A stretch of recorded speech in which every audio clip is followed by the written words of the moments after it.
Hello, I'm George Russell, founder of the Universal Ephesian Church. This summer, I was continuing to work on a book that I started long before Dan Brown beat me to the punch and published his about the life of Jesus and Mary Magdalene, and returned for the third time to Saint-Maximin-les-Saints-Baumes in Provence to visit the skull of Mary Magdalene, which incidentally is not under the Louvre pyramid.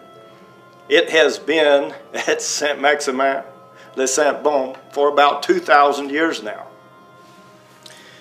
So it was wonderful. This was about my third visit, I suppose, with her skull in the crypt of the church. It was nearing dark. I walked in and went down the stairs into the crypt, expecting to see numerous worshipers, but there were none. It was just me and Mary Magdalene's skull. And I could feel the presence of her spirit. And I sort of call it having a seance with Mary Magdalene's skull. And the interesting thing is what she imparted to me. Knowledge that is profoundly interesting. And I won't go into all the details of my book, which is completely finished almost in my head. Just haven't had time to finish writing it, putting it on paper. But she did help me with a chapter, and that was the mystery of the death of Jesus and where he died. Of course, he did not die on that cross. He did not die for your sins, and he was not put there by his evil father. That's all hocus pocus bullshit. The truth of the matter is,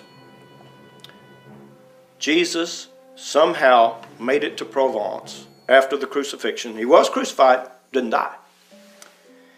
And when Mary Magdalene, his beloved wife and mother of his children, did die, he decided to return to India because he had been heavily influenced by Buddhism.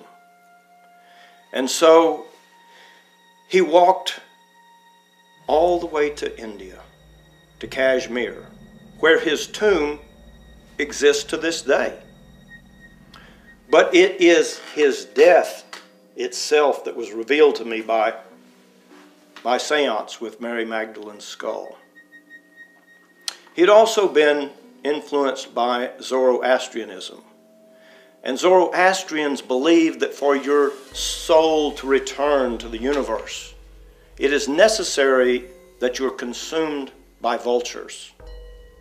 And so, toward the end of his days, when Jesus knew that his time had come to return to the great mysteries of the universe, he called upon his child or children. I'm not sure how many he had, but I know at least he had a son.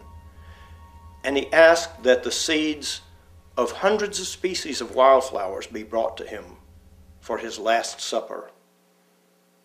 He consumed those seeds and went unto the mountaintop and lay down, and his soul passed into the great beyond.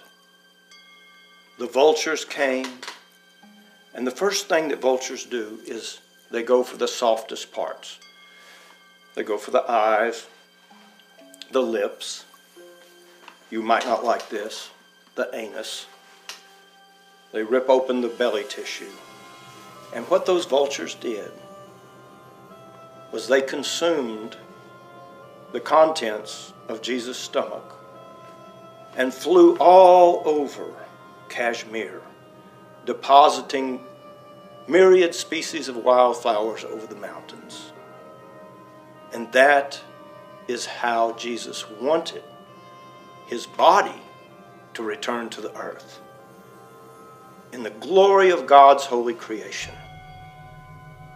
And then, after the flesh had been consumed, his bones were gathered up and placed in a tomb, which one may visit to this very day. And that is what Jesus' wife told me in the crypt just in June of 2006. Sorry, I have to think about dates. But it was this summer. And to me, that story is far more beautiful